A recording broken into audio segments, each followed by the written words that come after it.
Uttarakhand express आप देख रहे हैं, आपके साथ मैं हूं चांदनी धवन और ऊधम सिंह नगर से जुड़ी बड़ी खबर मिल रही है। जिला पंचायत अध्यक्ष रेणु गंगवार की बीजेपी में घर वापसी होने जा रही है। सूत्रों के हवाले से खबर मिल रही है कि रेणु गंगवार की दिल्ली में बीजेपी नेताओं से मुलाकात हुई है और जल्द ही रेणु गंगवार फिर से बीजेपी का दामन थाम सकती हैं। रेणु गंगवार ने विधानसभा चुनाव से ठीक पहले यशपाल आर्य के साथ कांग्रेस ज्वाइन की थी और अब सूत्रों के हवाले से खबर मिल रही है कि रेणु गंगवार की फिर से बीजेपी में वापसी होने जा रही है।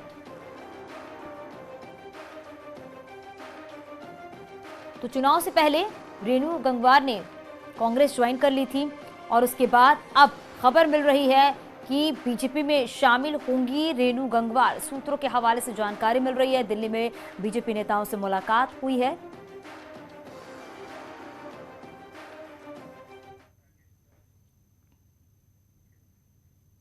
बीजेपी में आने वाले दिनों में बहुत बड़े बदलाव हो सकते हैं। संगठन में काम कर रहे नेताओं को दायित्वधारी बनाकर सरकार में भेजा जा सकता है, तो कई नेताओं को उनकी जगह संगठन में एडजस्ट करने की भी तैयारी चल रही है।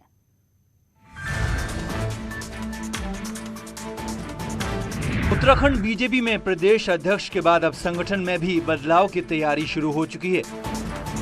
संगठन में मौजूद पार्टी नेता दायित्वधारी बनकर सरकार में जाना चाहते हैं। ऐसे में उनकी जगह संगठन में नए नेताओं को जगह दी जाएगी। सूत्रों की माने तो संगठन स्तर पर सभी पदाधिकारियों से उनकी राय ली गई है। माना जा रहा है कि पार्टी के तीनों प्रदेश महामंत्री भी बदले जा सकते हैं। 3 में से 2 महामंत्रियों को सरकार में दायित्व दिया जा सकता है। इसके अलावा पार्टी के प्रांत प्रशिक्षण प्रमुख ज्योति गैरोला, प्रदेश उपाध्यक्ष देवेंद्र भसीन और खिलेंद्र चौधरी को भी सरकार में दायित्व दिया जा सकता है। देखिए, अभी बातचीत चल रही है, हर तरफ बातचीत होगी और हर कार्यकर्ता जो कुछ लोग संगठन में आएंगे, कुछ सरकार में दायित्व में जाएंगे, लेकिन भविष्य के अंदर 2024 को ध्यान में रखते हुए कार्यकर्ता उत्साहवर्धन के लिए अच्छे उपयोगी कार्यकर्ता जो संगठन में बहुत लंबे समय से काम कर रहे हैं उनको हम प्राथमिकता देंगे। अध्यक्ष के बाद बीजेपी संगठन में महामंत्री सबसे महत्वपूर्ण पद है। सूत्रों की माने तो पूर्व दायित्वधारी वीरेंद्र बिष्ट, प्रदेश मंत्री पुष्कर काला, प्रदेश उपाध्यक्ष कैलाश शर्मा, अनिल गोयल और मीडिया प्रभारी मनवीर चौहान ने प्रदेश महामंत्री पद के लिए इच्छा जाहिर की। पार्टी की पूरी मीडिया यूनिट में भी बदलाव तय माना जा रहा है। हमारी सरकार बनी है तो इस सरकार में काफ़ी लोग दायित्व में जाएंगे और काफ़ी लोग जो है प्रदेश के जो अपने पदाधिकारी हैं, क्योंकि कुछ पद हमारे खाली भी है, वहाँ भी उनका संयोजन होगा। संगठन में होने वाले इन बदलावों को लेकर पार्टी होमवर्क में जुटी है। माना जा रहा है कि 15 अगस्त के बाद सरकार में दायित्वों की शुरुआत के साथ ही प्रदेश संगठन की नई टीम का कभी भी ऐलान किया जा सकता है। इस टीम का पहला बड़ा टारगेट होगा 2024 का लोकसभा चुनाव। देहरादून से न्यूज़ 18 के लिए सुनील प्रभात की रिपोर्ट। उत्तराखंड में लगातार बढ़ रही कोरोना की रफ्तार फिर से लोगों को डराने लगी है। राज्य में आज भी कोविड से 3 लोगों की मौत हुई है। कल भी राज्य में कोरोना से 3 लोगों की मौत हुई थी। पिछले 24 घंटे में 309 नए कोरोना मरीज सामने आए हैं। हालांकि इस दौरान 434 लोग रिकवर भी हुए हैं। राज्य में एक्टिव कोविड केस का जो आंकड़ा है वो बढ़कर 1790 पहुंच गया है।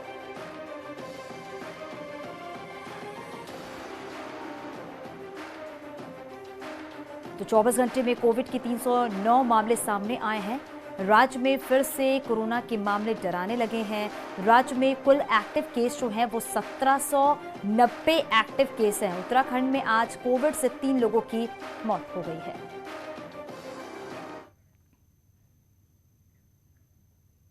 हरिद्वार जिला जेल में 43 कैदियों के कोरोना पॉजिटिव पाए जाने से जेल प्रशासन में हड़कंप मचा हुआ है। जेल प्रशासन के कैदियों को चिन्हित करके क्वारंटीन करने में जुटा हुआ है। 28 और 29 जुलाई को जेल में हेपेटाइटिस की जांच के लिए कैंप लगाया गया था, जिसमें करीब 700 कैदियों की जांच हुई थी। कैदियों की सैंपलिंग में कोरोना की जांच करने पर 43 कैदियों में कोरोना की पुष्टि हुई है। सीएमओ का कहना है कि सभी संक्रमित कैदी बिना लक्षणों वाले हैं और खतरे की कोई बात नहीं है।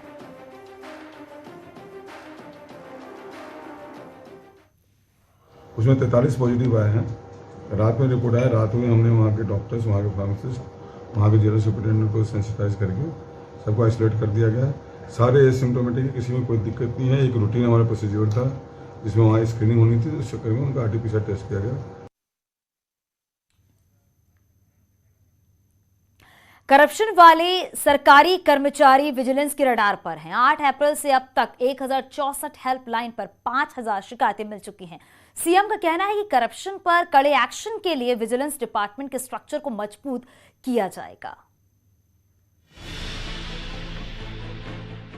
उत्तराखंड के सरकारी विभागों का शुद्धिकरण हो सके, सरकारी सिस्टम से करप्शन खत्म हो सके और सिस्टम देवभूमि की तरह पवित्र बने, इसी संकल्प को मुख्यमंत्री पुष्कर सिंह धामी ने विजिलेंस डिपार्टमेंट की कॉन्फ्रेंस में दोहराया। 8 अप्रैल को मुख्यमंत्री ने घूस रिश्वत मांगने वाले सरकारी कर्मचारियों की शिकायत के लिए 1064 टोल फ्री नंबर लॉन्च किया। मुख्यमंत्री का कहना है कि हेल्पलाइन का एक्शन दिख रहा है और कहीं पर भी करप्शन को बर्दाश्त नहीं किया जाएगा, इसीलिए विजिलेंस डिपार्टमेंट के स्ट्रक्चर को मजबूत किया जाएगा।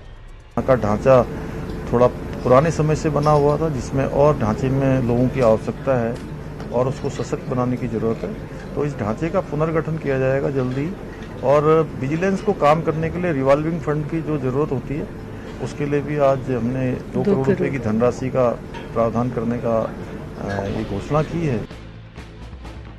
हेल्पलाइन 1064 में विजिलेंस को करीब 100 दिनों में 5000 शिकायतें मिली, जिनमें 3000 शिकायतें सीएम हेल्पलाइन 1905 को ट्रांसफर की गई। 2000 शिकायतों को विजिलेंस देख रहा है और 200 सरकारी कर्मचारियों की शिकायतें विजिलेंस को ऐसी लगती हैं जो बेहद गंभीर हैं। वहीं हेल्पलाइन लॉन्च होने के बाद अब तक 10 भ्रष्ट सरकारी कर्मचारियों को जेल भेजा जा चुका है। स्क्रैप भी किए हैं और 200 पे हम लोग सीरियस लेवल की इंक्वायरी भी कर रहे हैं। तो अगर इससे देखा है तो हमें काफी 1064 से काफी फायदा मिला। मुख्यमंत्री ने विजिलेंस डिपार्टमेंट को करप्ट कर्मचारियों को सरकारी सिस्टम से बाहर करने का जिम्मा सौंपा है और 2025 तक उत्तराखंड को पूरी तरह करप्शन फ्री बनाने का टारगेट दिया है। देहरादून से न्यूज़ 18 के लिए दीपांकर भट्ट की रिपोर्ट। पहाड़ों में लगातार बारिश हो रही है और इस बारिश का असर मैदानी इलाकों में भी दिख रहा है। यहां उधम सिंह नगर के बाजपुर में बारिश से उफान पर आई लेवड़ा नदी का पानी नैनीताल रोड में आ गया, जिससे सड़क पूरी तरह से जलमग्न हो गई और राहगीरों के साथ ही स्कूली बच्चों को काफी दिक्कतों का सामना भी करना पड़ा। वहीं गड़प्पू नाला उफान पर आने से पानी बाजपुर के ग्रामीण क्षेत्र झारखंडी और साथ ही साथ जबरान गांव में घुस गया है। पानी के तेज बहाव में दोनों गांवों को जोड़ने वाला कच्चा संपर्क मार्ग बह गया है। वहीं खेतों में उगी धान की फसल को भी काफी नुकसान पहुंचा है। बाढ़ का पानी कई घरों पर भी घुस गया है।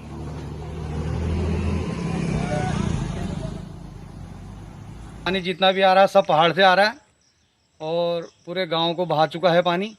इसमें प्रशासन को भी हमने काफ़ी बार कह चुके हैं इस पानी का कोई बंदोबस्त किया जाए, लेकिन अभी तक हमारी कोई सुनवाई नहीं हो रही। कंट्रोल रूम में प्रातः जल भराव की सूचना हमें प्राप्त हुई थी बाजपुर में, जहां पे कंट्रोल रूम के माध्यम से वहां टीमें भेजी गई थी और जल भराव की निकासी का कार्य उनके द्वारा किया गया। वर्तमान में स्थिति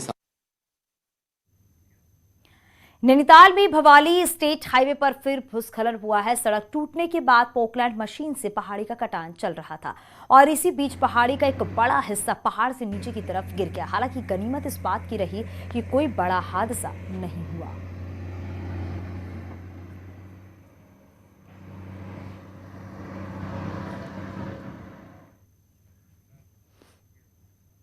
टिहरी से खबर मिल रही है, यहां नरेंद्र नगर रानी पोखरी रोड बंद हो गई है। बारिश के चलते भारी मलबा और बोल्डर रोड पर आने से सड़क बंद हुई है। वहीं पीडब्ल्यूडी नरेंद्र नगर की टीम रोड खोलने में जुटी हुई है। भारी बारिश के चलते रोड खोलने में दिक्कतें भी आ रही हैं। यहां चट्टान का पूरा मलबा अचानक नीचे आ गया। तस्वीरें बेहद डरावने वाली है।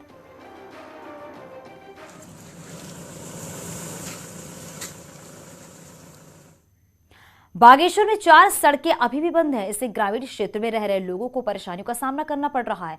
2 सड़कें पिछले लंबे समय से बंद है। ग्रामीण क्षेत्र में जरूरी सामान का संकट जो है वो गहराने लगा है और कई क्षेत्रों में सड़क मार्ग बंद होने के कारण सब्जी से लेकर जरूरी सामान उन्हें महंगा मिल रहा है। वहीं कई क्षेत्रों में ग्रामीण जान जोखिम में डालकर पैदल आवागमन करने को मजबूर है।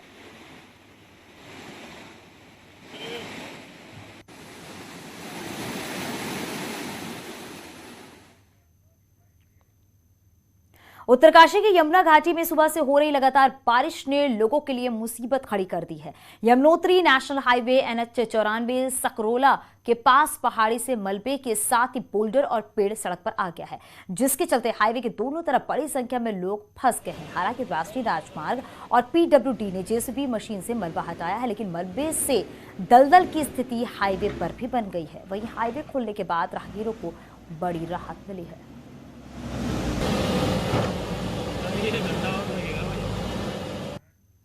रुद्रप्रयाग का मयाली घनसाली मोटर मार्ग एक बार फिर से बंद हो गया है। चारों धामों के राष्ट्रीय राजमार्गों को आपस में जोड़ने वाले मयाली घनसाली स्टेट हाईवे बीते 1 महीने बाद बुरांश कांठा में पुल निर्माण का काम पूरा होने के बाद आज ही खुला था, जिसके कारण स्थानीय लोगों के साथ ही यात्रियों को भी बड़ी राहत मिली थी। लेकिन आज मयाली से 3 किलोमीटर पहले आश्रम के पास पहाड़ी से हुए भूस्खलन के कारण मयाली घनसाली मार्ग फिर बंद हो गया है।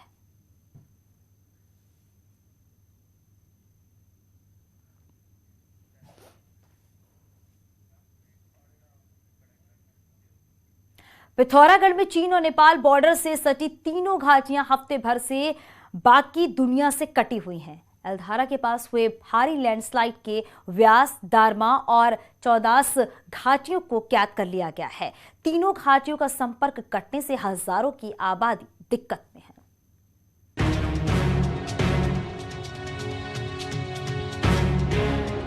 चीन और नेपाल बॉर्डर से लगी व्यास, दारमा और चौदास घाटियां उच्च हिमालय में मौजूद हैं। इन तीनों घाटियों तक पहुंचने का रास्ता धारचूला से जाता है, लेकिन 27 जुलाई को एल्धारा में हुए भारी लैंडस्लाइड से तीनों घाटियां पूरी तरह से कट गई हैं।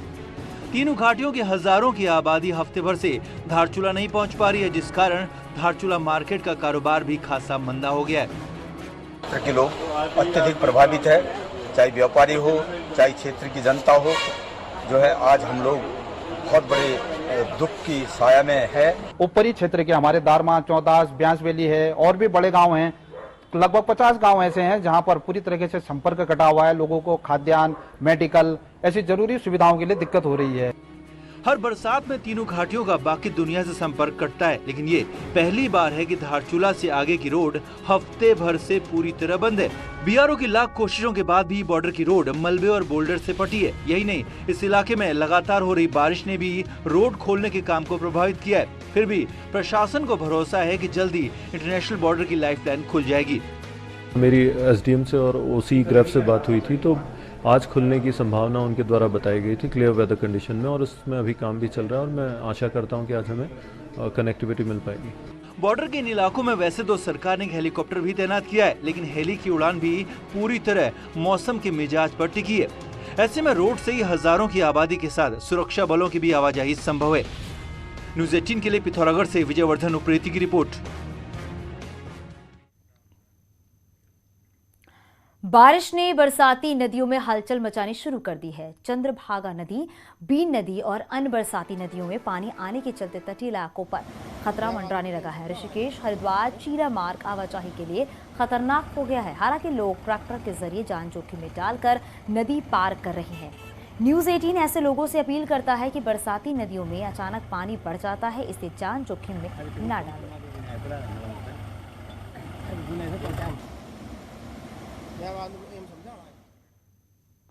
उत्तराखंड में बारिश से 7 तारीख से पहले राहत नहीं मिलने वाली है। मौसम विज्ञान केंद्र के निदेशक के मुताबिक अगले 2 दिन कुमाऊं के जिलों में तेज बारिश होगी। वहीं गढ़वाल में टिहरी, पौड़ी के ऊंचाई वाले इलाके में भी हल्की से मध्यम बारिश होने की संभावना है। और इसके अलावा 5 और 6 तारीख को भी प्रदेश भर में तेज बारिश का पूर्व अनुमान है।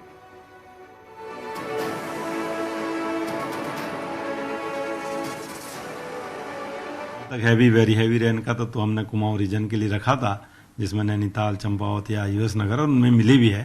तो इसके अलावा जो और डिस्ट्रिक्ट है जिसमें कि बागेश्वर है या फिर देहरादून, टेरी, पौड़ी में भी 1-2 जगह ऐसी रही हैं जहाँ की हैवी या फिर वेरी हैवी रेन मिली है इन डिस्ट्रिक्ट्स में। टिहरी में लगातार हो रही बारिश से टिहरी डैम की झील के जल स्तर में भी बढ़ोतरी हो रही है और वर्तमान में टिहरी डैम की झील का जल स्तर जो है वो 800.55 मीटर पहुंच गया है। वहीं टिहरी डैम से 211 क्यूसेक पानी डिस्चार्ज किया जा रहा है। टिहरी डैम की झील का जलस्तर बढ़ने से झील से सटे आसपास के गांवों में भी भूस्खलन और भूधसाव का खतरा बढ़ रहा है।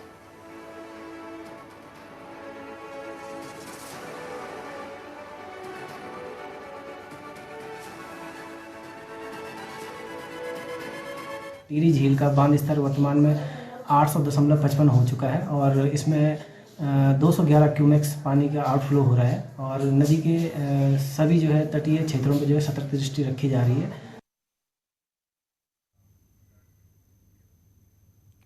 राज्य में प्लास्टिक बैन पर 13 जिलों के डीएम की कार्यप्रणाली पर भी हाईकोर्ट नाराज है। हाईकोर्ट की चीफ जस्टिस कोर्ट ने सभी डीएम को रिपोर्ट फाइल नहीं करने पर नाराजगी जताई है और हल्द्वानी में कूड़ा फैलाने पर नगर आयुक्त को अवमानना का नोटिस भी थमाया गया है। कोर्ट ने नगर आयुक्त से पूछा है क्यों ना आप पर अवमानना की कार्रवाई की जाए। कोर्ट ने नगर आयुक्त को 28 जुलाई को कोर्ट में व्यक्तिगत रूप से पेश होने को कहा था। कोर्ट से हरिद्वार में कांवड़ यात्रा के दौरान प्लास्टिक के उपयोग पर भी सरकार से रिपोर्ट मांगी गई है। कोर्ट ने पूछा है कि कूड़ा हटाने की क्या प्लानिंग है और क्या कार्य किया गया है। वहीं हिमालय की चोटियों पर भी कूड़ा निस्तारण के लिए सरकार से क्या पॉलिसी के बारे में पूछा है। कोर्ट ने कहा है कि प्रदूषण नियंत्रण बोर्ड को कहा है कि जिन चोटियों को पर्यटकों के लिए खोला जा रहा है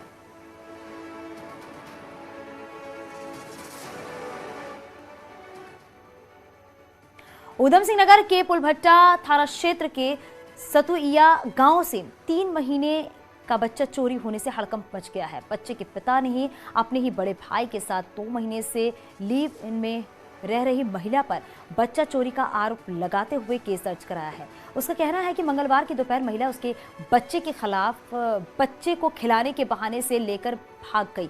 वहीं घटना की जानकारी के बाद पुलिस की 2 टीमें महिला और बच्चे की तलाश में जुटी हुई हैं। अंदेशा जताया जा रहा है कि महिला के तार बच्चा चोरी गिरोह से जुड़े हो सकते हैं। माह का लड़का है जिसको कोई ज्योति उर्फ नैना नाम की औरत बच्चा खिलाने के बहाने से आई, उसको पकड़ा और उसके बाद उसको लेके चली गई। ऋषिकेश एम्स पर 12 दिन के बच्चे को इलाज नहीं देने का आरोप लगा है। दरअसल 1 अगस्त को रुड़की से 12 दिन के बच्चे को ऋषिकेश एम्स लाया गया था, जहां पर बच्चे को बेड नहीं मिला, जिसके बाद जॉलीग्रांट अस्पताल ले जाते समय बच्चे की मौत हो गई। वहीं बच्चे के पिता ने आरोप लगाए हैं कि बच्चे को एम्स में कोई बेड नहीं मिला और ना ही कोई इलाज किया गया, जबकि एम्स प्रशासन आईसीयू में बेड खाली नहीं होने का हवाला दे रहा है।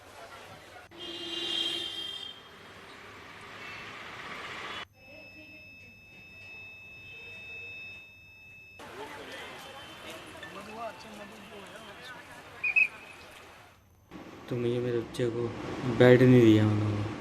उन्होंने कहा कि बेड खाली नहीं है, हम इमरजेंसी वार्ड में भी बैठे रहे, डॉक्टरों के सामने गिड़गिड़ाए कि हमारे बच्चे को बचा लो। हमारे बच्चे का इलाज भी नहीं करा उन्होंने। उसको आईसीयू का जो बेड था, बच्चे उस न्यूनेटल आईसीयू का बेड वो उस समय खाली नहीं था, तो उस वजह से उस बेड की वजह से उस पेशेंट को जो है उनको पेशेंट को यहाँ ले जाना पड़ा। तो हमारी जानकारी के हिसाब से सारे पेशेंट जो भी हमारे पास आते हैं सबको हम लोग इमरजेंसी में ट्रीटमेंट देते हैं, अटेंड जरूर करते हैं उनको। बागेश्वर के अरसो गांव में बुजुर्ग महिला को गुलदार ने हमला करके मार डाला है, जिसके बाद वन विभाग की ओर से हमलावर गुलदार को पकड़ने के लिए घटना के दिन से ही गांव में एक पिंजरा लगाया गया था। वहीं मंगलवार रात एक गुलदार पिंजरे में कैद हो गया, जिससे हमलावर गुलदार बताया जा रहा है। अब गुलदार को हल्द्वानी भेज दिया गया है, जहां गुलदार की मेडिकल जांच की जाएगी और बाद में कॉलर लगाकर उस पर निगरानी भी रखी जाएगी।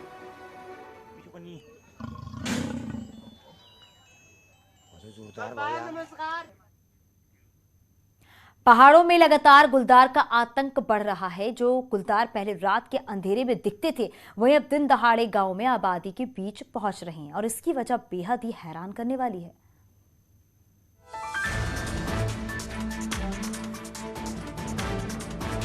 बागेश्वर में इन दिनों जंगली जानवरों का आतंक मचा हुआ है। गुलदार और सांप मौत बनकर घूम रहे हैं। वह इन खतरनाक जानवरों के खौफ से महिलाएं खेतों में जाने से कतराने लगी हैं। का आतंक इतना हो गया कि मैडम शाम को जब बच्चे बागेश्वर से आते हैं तो इनका खतरा ज़्यादा हो गया, कहीं इन पर ना झपटे हो और कई तो मवेशियों के बकरी गाय भैंस तो खा ही रहा है वो। हमारे एरिया में हम यहाँ गुरना से नीचे आमखेत गांव में रहते हैं, तो वहाँ पर बाघों का इतना खतरा है कि डेली न डेली किसी कुत्ते को या बकरी को और इनको नुकसान तो डेली है। जंगली जानवर अब घर के अंदर तक पहुंच रहे हैं और लोगों की जान ले रहे हैं। अगर हम पिछले 1 साल के आंकड़े उठाएं तो ये काफी परेशान करने वाले हैं। गुलदार ने 70 लोगों पर हमला किया। इनमें 7 लोगों को अपनी जान गंवानी पड़ी। वहीं सांप ने 15 लोगों को काटा, इनमें से 8 लोगों की मौत हो गई, जबकि जंगली सुअर ने 29 लोगों को अस्पताल पहुंचा दिया। फूलदार पूरे हटाए नहीं जा सकते, प्रॉब्लम हमेशा रहेगी। तो हमें ये देखने की आवश्यकता है कि कैसे हम सामंजस्य बना के रहें जिससे कि कोई भी अनहोनी ना हो, कोई दुर्घटना ना हो।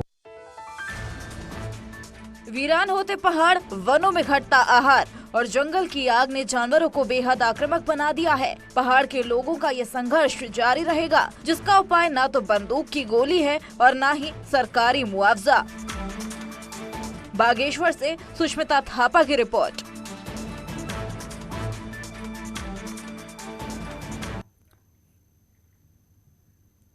बद्रीनाथ धाम में आज नर नारायण जयंती बड़े ही धूमधाम से मनाई गई। इस दौरान दूर दूर से तीर्थ यात्री भगवान नारायण के दर्शनों के लिए पहुंचे और स्थानीय श्रद्धालु भी भगवान नारायण के दर्शनों के लिए पहुंचे थे। आज ही के दिन भगवान नारायण बद्रीनाथ धाम में प्रकट हुए थे और अपने भक्तों को दर्शन देते हैं।